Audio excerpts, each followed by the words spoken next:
আসসালামু আলাইকুম। যখন আমি নকশি কাঁথার বিজনেসটা শুরু করি তখন আহ, এই শাহিনুর ভাইয়ের নিকট আমি আসি যে বাচ্চাদের জন্য আরামদায়ক এবং নরম নিরাপদ কোন বয়েল কাপড়টা হবে বা কোন কাপড়টা হবে এই বিষয়ে পরামর্শ নিতে। তারপর থেকে ভাইয়ের তারপরে ভাইয়ের কাছ থেকে পরামর্শ নেওয়ার পরেই কিন্তু আমি মূলত এই বিজনেসটা শুরু করেছি। বাচ্চাদের বিষয় কিন্তু সব বাবা মাই আবেগী থাকে এবং নিজে একটা ভালো কাপড় ব্যবহার করতে না পারলেও চিন্তা করে যে ভালো একটা কাপড় যাতে আমি আমার বাচ্চারে ব্যবহার করতে পারি।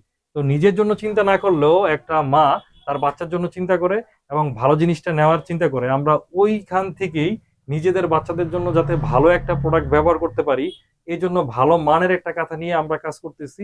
এবং ভাই আমাকে এই পরামর্শই দিয়েছে, কাস্টমার যখন একটা ভালো প্রোডাক্ট হাতে পাবে তখন তার মন ভালো হয়ে যাবে এবং উনি অন্তরের থেকে আপনাকে দোয়া করবে যে ভালো একটা প্রোডাক্ট যেটা আশা করেছি সেটা পেয়েছি। তো এরকম অনেক রিভিউ আমাদের পেজে আছে, আপনারা একটু ঘাটাঘাটি করলেই দেখবেন।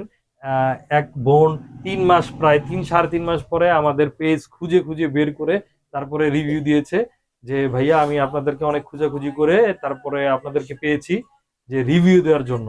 উনি কিছু কাঁথা নিচ্ছে, আমাদের থেকে 5 পিস কাঁথা নিয়েছিল। এখন ওই কাঁথাগুলো বাদ দিয়ে উনি শুধু আমাদের কাঁথাগুলোই ব্যবহার করছে। এই বিষয়টা আমাদেরকে ইনশিওর করেছে এবং ওটা স্ক্রিনশট আমরা কিন্তু পেজে পোস্ট করেছি।